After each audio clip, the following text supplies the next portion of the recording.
ये मत बताया करो कहां पहुंचना है। जहां पहुंचना है वहां की बात पीछे की है। अभी की बात क्या होनी चाहिए, कहां पर हो। लेकिन उसकी बात करते हुए हमें बड़ी पीड़ा होती है, क्योंकि वो जगह जहां हम हैं है ही पीड़ादायक। तो हम उसकी बात ही नहीं करना चाहते हम कहां हैं। इसलिए हम अपनी वर्तमान स्थिति की बात ही नहीं करना चाहते। ये नंबर है कुल 2। आगे कि फेंकने पर कोई शुल्क तो लगता नहीं है, लंबी लंबी फेंको। कोई नियम तो है नहीं कि जिसके 2 नंबर आए हैं वो आगे 98 की सोच नहीं सकता। बल्कि ये तो और बड़ी बात मानी जाती है कि देखो ये गटर में पड़े हुए हैं, लेकिन बात करते हैं आसमानों की। ये हमें समझ में ही नहीं आता कि अक्सर गटर में बैठे बैठे आसमानों की बात करना गटर में बैठे रहने का बहाना है। कि गटर में बैठ के भी अगर आसमानों की बात हो सकती है तो गटर से बाहर ही क्यों है। होगे तुम गटर में बैठे बैठे ही मजे आ गए। नंबर है 2 और बात कर ली नंबर 98 की, शाबाश, अगले साल 98%। तुम अपनी हालत देखो, तुम 2 से 3 कर लो, यही बड़ी बात है। और संभावनाओं से किसका पेट भरता है भाई। हर रसोई में रोटी की संभावना होती है। रोटी नहीं बनी तो क्या रसोई चाटोगे। संभावना से पेट भर जाएगा क्या तुम्हारा।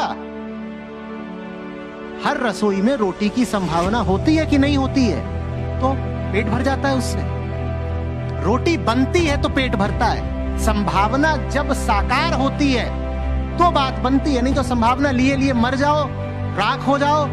संभावना से क्या होगा।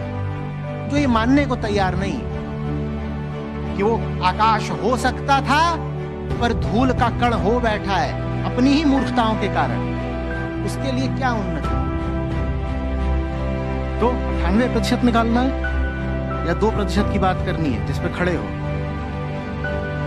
होता क्या है ना छात्र जीवन में, तुम्हारा जो साप्ताहिक टाइम टेबल है वो कोई और बना देता है।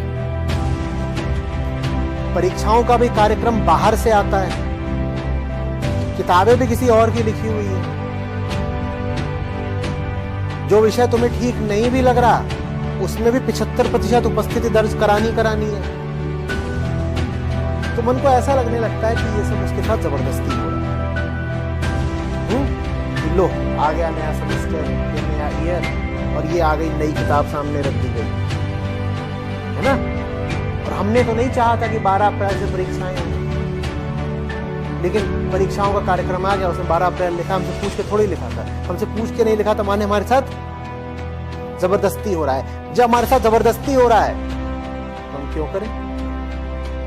आदमी भूल ही जाता है कि ये जबरदस्ती तुमने खुद स्वीकार करी है।